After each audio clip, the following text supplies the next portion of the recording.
What's going on, everybody? I got a good question from B Jiffy 10. She asked if convict conditioning is still a part of my training. Uh, am I still, trying to reach the master steps in convict conditioning? A lot of the training I've been doing lately has been, based around weighted movements, things like that. And she wants to know if it's still an influence on me. And the answer is yes, it absolutely is. A lot of the things I'm doing right now are to get better at the convict conditioning movements, but it has changed a little bit. For example, I'm not really going after like a one arm push up anymore. Um, I'm not really trying to achieve the master step of the bridge, like the one where you go all the way backwards into a bridge and then come back up. Like I'm not really working really hard at that. And the reason why is because I gotta kind of pick and choose where I focus my efforts. It's hard to have a lot of different goals at once.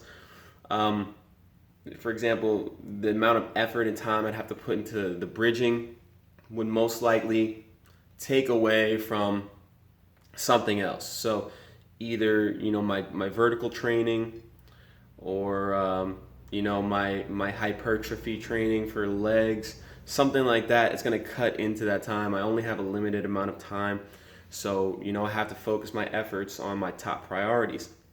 So I'm not really going after that. The one arm push up, not really going after. I'm actually focusing more on the pseudo planche push up, and eventually I want to get into where I could do planche push ups. So push ups from the waist with my feet off the ground. That's the end goal of the push ups. Why I'm doing that is because I feel like there's more room to progress with that than with the one arm push up. With the one arm push up, you get the one arm push up, that's it. You know what I'm saying? How do you make it harder from there? From the pseudo planche push up, when you're pushing from the waist, you could take one leg off the ground, you could take another leg off the ground. Now you got your entire body weight off the ground, as opposed to where one arm push up, you're still doing, I think they say push ups do like 55% of your body weight. So it's like you get to that one arm push up point, you get that 50% of your body weight, and that's it. Handstand push up, yeah, still trying to get to the one arm handstand push up. I'm still having a lot of trouble with the close grip. And one arm pull up, definitely still a goal. But at a certain point, it's like you're doing these movements and you hit that kind of plateau, and you want to figure out a way to break past the barrier. So that's why I started incorporating these weights to maybe strengthen some other weak links. Switch it up and really actually try and target some of those muscles that maybe don't get involved. Work on stability, and I am noticing a carryover. So it's like I was going for, let's use for example like the one arm pull up. I'm practicing one arm pull ups, and I get to that point where I'm just kind of getting stuck, But I'm like, I could kind of do negatives. So I incorporate the negatives and then weighted pull ups.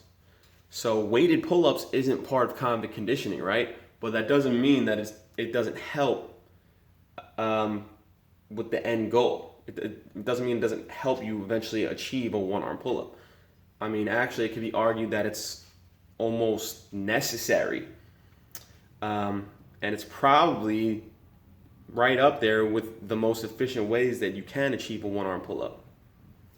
So, although it's not in the book, I'm doing weighted calisthenics.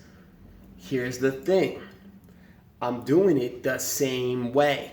I'm still using the principles behind convict conditioning. So, picking a weight, and trying to get a certain amount of reps, tracking all my progress, going to the gym, looking when I was like, let's say it's my, I'm just doing upper body, I'm looking, what are my PRs, right? For my handstand push-ups. No, that's a bad example. What's my PR? What's the max times I've done, a pull-up with an extra 90 pounds, right? And then I'm looking at that, I'm like, all right, cool, I gotta beat this. Okay, so let's say I try to get like 5 with 90 pounds. So I'm doing 5, right? Didn't quite get it, so I failed that time. But it's all good. Jump up there, grab, do a few negatives, you know what I'm saying? And do 2 or 3 sets like that. That really, take it all out of me. Now, I'm still using the same principle, still building the strength like that. And when you get to a certain level, you're not gonna progress every single workout, right? But you stick at it, you keep at it, you keep doing your accessory movements, hitting PRs with accessory movements, and every now and then you just bust through a plateau. Sometimes it takes a few weeks, but at the end of the day, the goal is to still hit a new record every single workout. And that's something that is what Convict conditioning teaches, right? You look at your previous workouts, you did 3 sets of 10 push-ups. All right, cool. Do 3 sets of 11. Even if you only get 1 set of 11 and 2 sets of 10, you still progress. You still added a rep. And as long as you keep adding reps and you keep progressing, you work up way up to 3 sets of 15. Oops, bam.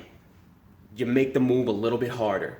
And with the weighted calisthenics, the way you make the move a little bit harder, you add more weight, right?